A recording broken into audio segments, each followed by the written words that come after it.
Amados irmãos, a paz do Senhor, vamos agora para o segundo vídeo dessa lição de número 2, Saulo de Tarso, perseguidor. No primeiro vídeo nós vimos a introdução, o ponto 1 e o primeiro subtópico do ponto 2. Agora, neste segundo vídeo, nós vamos ver o restante do ponto 2, o ponto 3 e a conclusão. Agora vamos aqui então para o segundo tópico, o segundo ponto e o segundo subtópico, a perseguição contra a Igreja de Cristo. No primeiro, nós vimos que contra os seguidores de Jesus. Quando nós ainda somos perseguidos no dia de hoje, na verdade, os perseguidores estão perseguindo a Cristo. Eles vão atingir a nós, porque nós somos aqui os representantes de Cristo na terra. E no final ele fala sobre Saulo de Tarso ter encontrado Estevão, um homem inteligente, um homem cheio do Espírito Santo, pregar a palavra de Deus. É o que nós vamos ver agora no subtópico 2, Saulo de Tarso e Estevão. Se por um lado Saulo era um erudito que chamava a atenção devido à sua cultura judaica, greco-romana e autoridade na Torá, Estevão era um erudito do judaísmo com uma grande capacidade do Espírito para confrontar ideias contrárias aos ensinos de Jesus. Isso está em Atos 6, 9 a 10 e 7, 2 a 53. 6, 9 a 10 é a escolha dos diáconos, quando dá a lista lá, Estevão é um deles, homem cheio do Espírito Santo. E do 7, 2 a 53 é o discurso de Estevão, é a pregação de Estevão, que começou lá em Abraão e foi até Cristo, mostrando que Jesus era o Salvador. O primeiro mártir da igreja, Estevão, era um homem cheio do Espírito Santo, conhecedor profundo da história de seu povo e da teologia judaica. Por isso, quando apontava para Jesus Cristo como clímax da revelação redentora para o mundo, o fazia com autoridade. Qual o grande problema de Saulo até então? Não conseguindo entender que Cristo era o Messias que a Bíblia apontava que viria, que Jesus não era esse Messias. Jesus não era esse Cristo. Jesus não era esse enviado de Deus. E aqui ele teve um encontro, né? E o encontro foi devido até a pregação de Estevão, depois da sua morte e a autorização de Saulo para que ele morresse, foi com alguém que conhecia a Escritura, está cheio do Espírito Santo, e conseguia comprovar pela Escritura que Jesus era verdadeiramente o Messias, era o clímax, era o ponto alto da revelação redentora. O discurso inflamado de Saulo, e respaldado pelos oponentes dos seguidores de Jesus, deparou-se com outro discurso, mas esse proveniente da sabedoria do Espírito, Atos 6:10. Essa autoridade espiritual de Estevão atraiu a ira dos inimigos de Cristo, tanto em Atos 6, 5 a 11, como 7, 55. Por isso, com pleno consentimento de Saulo, Atos 8:1, quando diz que aqueles que mataram Estevão colocaram as vestes aos pés de Saulo, isso significava um consentimento, uma aprovação daquele apedrejamento, eles o apedrejaram até a morte, Atos 7, 59 e 60. Mas se por um lado eles mataram Estevão, por outro, potencializaram a mensagem do primeiro mártir da igreja. Então vamos lá. O pastor definiria este ponto. Eu definiria da seguinte maneira: duas pessoas que conheciam profundamente a Bíblia Sagrada. E aí nós estamos falando de Antigo Testamento. Não tínhamos ainda nada escrito do Novo Testamento. Homens que conheciam tanto Estevão como Saulo de Tarso. Pessoas que liam a Bíblia e não somente liam, mas se aplicavam a estudar e conhecer a Bíblia. Qual a diferença entre esses dois homens? Era o Espírito Santo de Deus agindo na vida deles. Não porque o Espírito Santo não quisesse agir na vida de Saulo, tanto é que depois na sua conversão, vamos estudar na lição seguinte, o Senhor mesmo aparece a ele se converte, é um homem que vira agora cheio do Espírito Santo, prega a palavra, tudo aquilo que nós vamos ver no transcorrer do trimestre. Mas até então ali, Estevão era cheio do Espírito Santo, Estevão aceitou Jesus, foi cheio do Espírito Santo.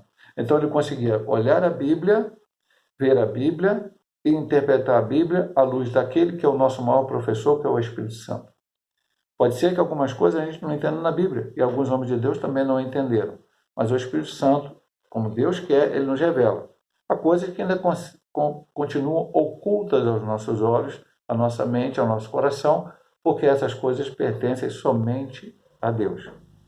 E no final ele diz: mas se por um lado eles mataram Estevão, por outro potencializaram a mensagem do primeiro mártir da igreja.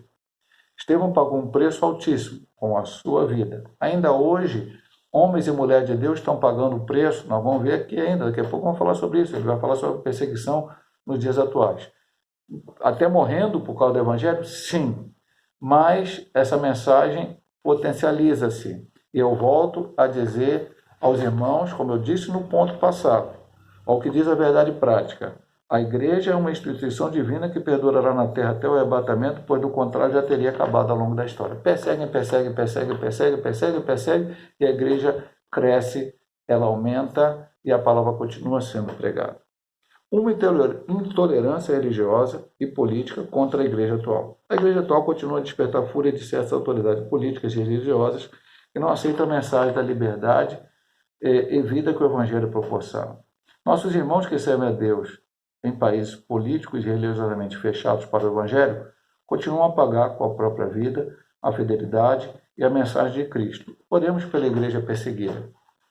Eu e minha esposa, alguns anos atrás, tomamos por modo vivente, modo de vida, orar pela igreja perseguida. Então, existe, eu vou citar um site, uma missão, mas o irmão pode ver outras se quiser na internet.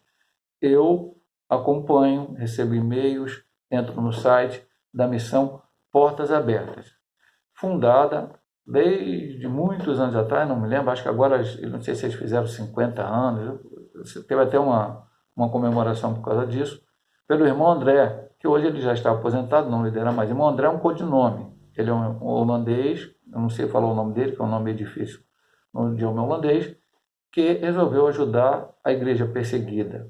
Ele começou no tempo do comunismo, onde ele entrava nos países comunistas com Bíblia para dar aos cristãos ali.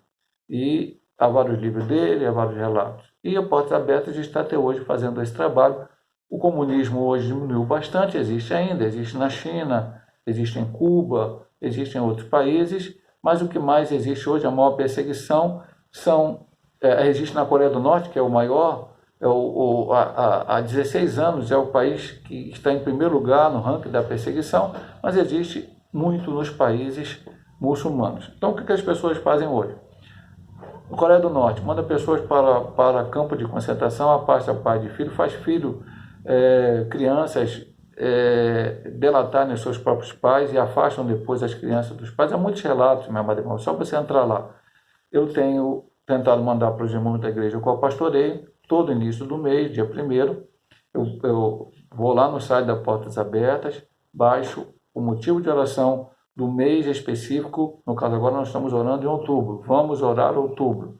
E ali eu baixo em PDF e mando para os irmãos via WhatsApp, para que os irmãos também possam ler diariamente e orar. Eu e minha esposa oramos diariamente sobre esses pedidos. Cada dia é um país, um motivo diferente. Às vezes aquele pedido fala de uma perseguição muito grande, às vezes aquele pedido fala sobre orar pelos obreiros que estão tentando evangelizar o país, sobre às vezes a nação. Muitas coisas acontecem e a gente sabe de muitas coisas que aqui no nosso país nós não vemos. Aqui eu posso ter uma igreja aberta, há igrejas que fazem 5, 6 cultos durante o dia e não há nenhum impedimento para que isso aconteça. Eu posso, na igreja metodista pentecostal, abrir as terças, as quartas, as quintas, as sextas, ao sábado, quando tiver trabalho, domingo de manhã, domingo de noite. Podemos louvar, podemos fazer ali, podemos pregar, podemos fazer todo tipo de trabalho, vigília. Mas em alguns países você não pode nem falar de Jesus. É só você falar, eu sou um cristão, e você matam você, ou prendem você, ou afastam você da sua família, ou tiram o seu emprego. Então continua ainda hoje, no século XXI, a igreja sendo perseguida, assim como Saulo perseguiu. E o que ele diz no final desse ponto? Oremos pela igreja perseguida. O que nós podemos fazer hoje? Orar pela igreja perseguida, orar pelos nossos irmãos. Ah, pastor, não tenho internet, não consigo acessar o site. Se você não sabe o motivo daquele dia, se você não sabe se é a China, se é a Coreia do Norte, se é algum país muçulmano, se é outro país qualquer, dobre o seu joelho na sua oração diária, que você fala com Deus, faz as suas petições, faz os seus agradecimentos, e ore, Senhor, abençoa a igreja perseguida, abençoa aqueles que estão ajudando a igreja perseguida, muita gente lutando, a gente voluntariada, que são pessoas que doam financeiramente para isso. Então, ore pela igreja perseguida, e esse é um dos motivos que estamos estudando essa lição, para nos atentarmos para isso. E agora vamos para o terceiro divisão da lição, quando o sistema se volta contra a igreja. Vamos para a primeira subdivisão, que é como era a perseguição contra os primeiros discípulos. Como é que ela acontecia? Saulo de Tarso liderou uma perseguição contínua e violenta. Ele prendia os primeiros cristãos, mandava açoitá-los, e não havia escrúpulos mesmo com mulheres e crianças. O que é escrúpulo? Bom, se eu for lidar com o pessoal doente, ou velhinho, ou criança, aí eu lido de uma maneira melhor. Não, com ele não tinha, não tem medida, persegue todo mundo. Falou que é cristão, ele persegue. Não importa a idade, sexo, raça, não tem o que... Não, vou perseguir. Se é doente, não tem isso. Era assim que Saulo fazia. Isso está escrito em Atos 9, 21, 22, 5 e outros textos também. Pronto, sobremaneira, perseguia a igreja de Deus e a devastava. Gálatas 1,13. É isso, ele escrevendo aos Gálatas e dando testemunho do que ele fazia antes da sua conversão. Saulo entendia que praticar essas barbáries, o que é uma barbárie? É uma brutalidade, é uma selvageria. Era defender a fé judaica, livrando os judeus dos hereges, exatamente nos moldes que Jesus havia alertado aos discípulos. Expulsar-vos-ão das sinagogas. Da mesma hora em que qualquer que vos matar, cuidará fazer um serviço a Deus. Pastor, hoje a gente aceita os hereges? A gente pode palmo para os hereges? Diz para os hereges que eles estão certos? Não. Paulo, quando se tornou um apóstolo, ele combateu os hereges. Mas que maneira ele combateu? Ele chegava na igreja local, escrevia as cartas e dizia para as igrejas aquilo que era a doutrina de Cristo e aquilo que era contrário. Como nós vimos na lição passada, que as pessoas queriam lançar muitas heresias diante da igreja. Então, não poderiam aceitar. E Paulo escreveu contra todas elas. Mas, respeitando as pessoas que não fazem parte da sua religião. Eu, pastor Hélio, combato todo tipo de heresia. Mas tenho amigos espíritas, tenho amigos católicos, tenho amigos ateus, tenho pessoas que eu convivo com eles, eu me dou bem com eles, eu converso com eles, e procuro evangelizá-los. E se ele não aceitar, pastor pastor Hélio, eu continuo orando por eles. Não vou mandar prendê-los, não vou persegui-los, não vou botar eles atrás no cadeia. Como acontece em outros países, quando a pessoa deixa de ser muçulmana e passa a ser um cristão, automaticamente ela é presa, ela é tal. E outros países também. No comunismo, como temos na China, como temos na Coreia do Norte, como temos em Cuba, eu que sou cristão. Aí você passa a ser uma pessoa, às vezes nem é preso, muitas vezes. Mas você é afastado, você não pode ter mais os melhores empregos, você fica em situações difíceis, você é mal olhado pela sociedade. Então, é tudo uma situação igual ao que aconteceu naqueles dias. Mas o Senhor tinha avisado. O Senhor disse aos discípulos que isso ia acontecer. Expulsar-vos-ão das sinagogas, e na mesma hora em que qualquer que vos matar, cuidará fazer um serviço a Deus. E era isso que Saulo achava que estava fazendo. E é isso que muita gente hoje está achando que está fazendo. Pastor, o que eu tenho que fazer com os perseguidores? Eu tenho que orar por eles. Eu tenho que pedir a misericórdia de Deus para eles, para que eles se convertam. Saulo era um perseguidor e deixou de ser perseguidor e passou a ser alguém que foi perseguido por causa do Evangelho. E o Senhor disse a ele sobre isso, o Senhor disse a Ananias sobre isso antes da sua conversão. Perseguição, tortura e método. Parece exagero afirmar que Saulo de Tarso torturava os primeiros cristãos, mas é o que ele mesmo declara em seu testemunho pós-conversão. Além de castigá-los fisicamente, ele empregava a tortura psicológica para induzi-los a blasfemarem. Nós dissemos isso quando lemos o texto da lição, ressaltamos isso, o texto bíblico em classe. Eu vou ler de novo para o irmão. A sua revista está aqui, o irmão tem a revista e veja. O que também fiz em Jerusalém, e havendo recebido o poder dos principados dos sacerdotes, encerrei muitos dos santos nas prisões, e quando os matavam, eu dava o meu voto contra eles. E presta atenção no 11. E castigando muitas vezes por todas as sinagogas, os obriguei a blasfemar. Antes ele achava que quem pregava estava blasfemando contra Jeová. E depois ele entendeu que se agora serve a Cristo e falar contra Cristo está blasfemando contra o Pai, contra o Filho, contra o Espírito Santo. Então, ele obrigou aquelas pessoas, alguém aqui parece que blasfemou mesmo, porque ele disse que ele obrigava. A tortura era tão grande que as pessoas acabavam negando a Jesus naquele momento. Talvez depois, fora daquela tortura, se fossem soltos, voltassem a servir o Senhor. Mas aconteceu essa situação. Enfurecido demasiadamente contra eles, até nas cidades distantes perseguir. Quando ele se converteu, ele estava indo a Damasco. Damasco não tinha nada a ver com Israel. Damasco era a capital da Síria. Até em Damasco, em outros lugares, ele foi contrário às pessoas. Veja como era o sentimento que ele tinha. Entretanto, apesar da violência empregada com açoites, prisões, tortura psicológica, apedrejamento, morte, muitos discípulos fiéis a Cristo não negaram o nome de Jesus, e isso é verdade. Porque nós vamos ver Pedro perseguido. Eu vou falar mais uma coisa, eu já disse aqui algumas vezes, mas vou repetir aos irmãos. O único dos 12 apóstolos, tirando Judas, que se enforcou, se matou por causa de trair Jesus, sobrou 11, depois foi substituto por Matias. Esses homens, dos que sobraram, tirando Judas, somente João morreu de morte natural, já bem velhinho, após ter escrito o Apocalipse, escrito o Evangelho e as suas 3 cartas. Pedro foi torturado, Tiago foi torturado, a Bíblia fala sobre isso, foi morto, André, Bartolomeu, todos os outros. Pastor, mas a Bíblia não fala isso. A Bíblia não fala, mas a história fala, meu amado irmão. Não posso simplesmente chegar para você e dizer, eu só creio que está escrito na Bíblia. Se os historiadores, não são um historiador, nenhuma pessoa contou, vários historiadores contou que André foi crucificado em forma de X, eu vou dizer que eu não acredito nisso. Não, é coisa da Igreja Católica, é pensamento aí. Não, é verdade. Tomé foi batizado na Índia. Por quê? Porque foram pregar o Evangelho.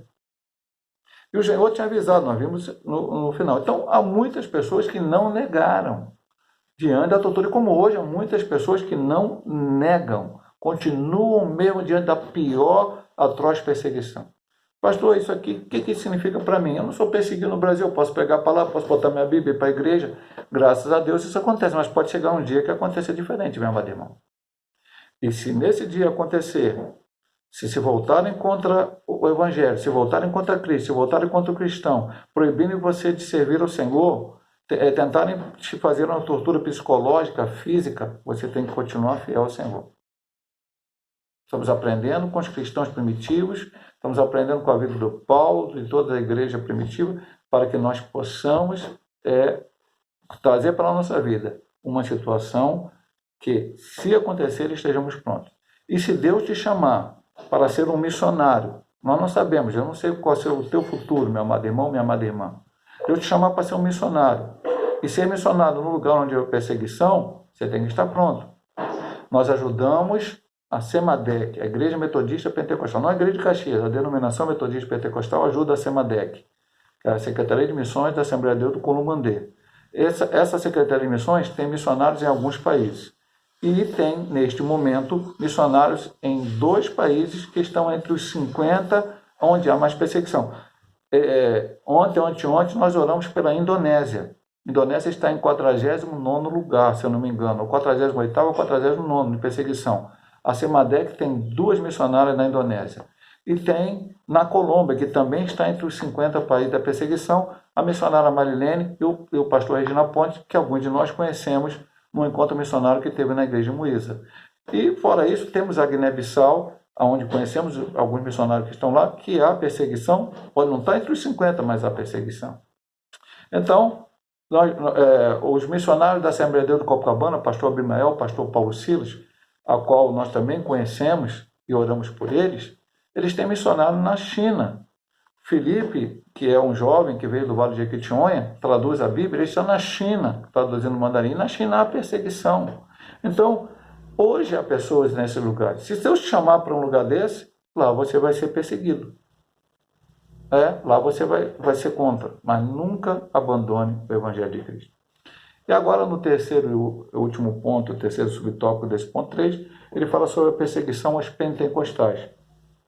No início do movimento pentecostal no Brasil, nossos primeiros pioneiros sofreram toda sorte de perseguição e violência. Muitos deles sofreram agressões físicas e psicológicas. Tudo isso porque pregavam uma doutrina que a religião oficial não aceitava. Nós sabemos que lá no início, o Brasil é laico. O Brasil vinha de uma situação, quando o movimento pentecostal, em 1900, mas a religião católica, naquele momento, dominava o Brasil. E algumas cidades do interior, como até hoje, continuam existindo. O padre mandava no delegado, mandava no prefeito, mandava em todo mundo. E aí, quando você chegava e pregava o evangelho diferente, alguma coisa, era perseguido, como houve antes. Antes do pentecostal estar aqui, o Brasil foi invadido pelos holandeses. Os holandeses eram cristãos que vieram aqui. Os franceses eram cristãos que vieram para cá, protestantes, pregar a palavra e foram rechaçados. O Brasil considera o apóstolo do Brasil, José de Anchieta. José de Anchieta foi uma das pessoas que mais perseguiu os evangélicos. Era contra a reforma. O Brasil foi descoberto em 1500. Lutero fez a reforma em 1517, começou a reforma. Então veio uma contra-reforma. E essa contra-reforma perseguiu os cristãos em todos os lugares. E aqui no Brasil também foram perseguidos. E ainda continuam sendo perseguidos. Tudo isso porque pregar uma doutrina da religião oficial não aceitar. O que dizer de Daniel Berg, Gunnar Wigner, que são os fundadores da Assembleia de Deus, os primórdios da Assembleia de Deus no Brasil, e tantos outros irmãos perseguidos nesses rincões brasileiros. Ao olhar para o passado, devemos enxergar o presente e conscientizá-los que a obra pentecostal custou alto preço.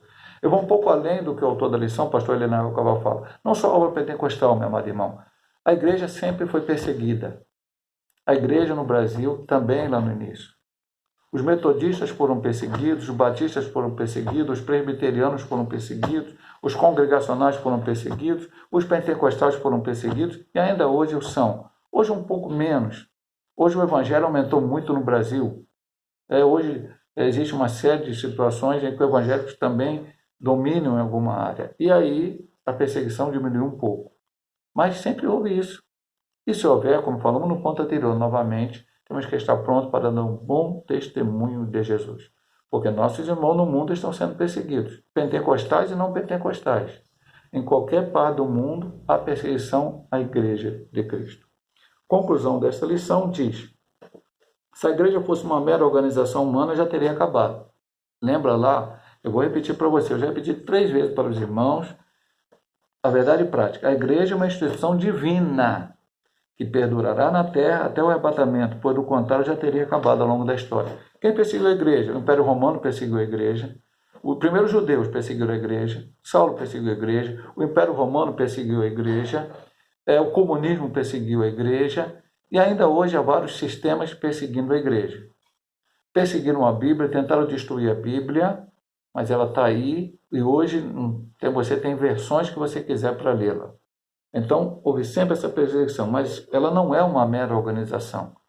Ela não é mais uma organização que surgiu no mundo. Ela é divina, ela vem do Senhor. É uma instituição divina edificada pelo próprio Cristo, e por isso a igreja subsiste ao longo dos séculos e continuará a subsistir até a vinda gloriosa de Jesus para arrebatá-la. A igreja é de Jesus. Nós somos de Jesus e esse é o objetivo de aprender essa lição. Haja o que houver, aconteça o que acontecer, sobre a igreja de Cristo, nós somos servos de Deus e o Senhor está ao nosso lado nos guardando, nos abençoando. Se Deus assim nos permitir, semana que vem estaremos ministrando a lição sobre a conversão de Saulo de Tarso. Que Deus abençoe nossos irmãos.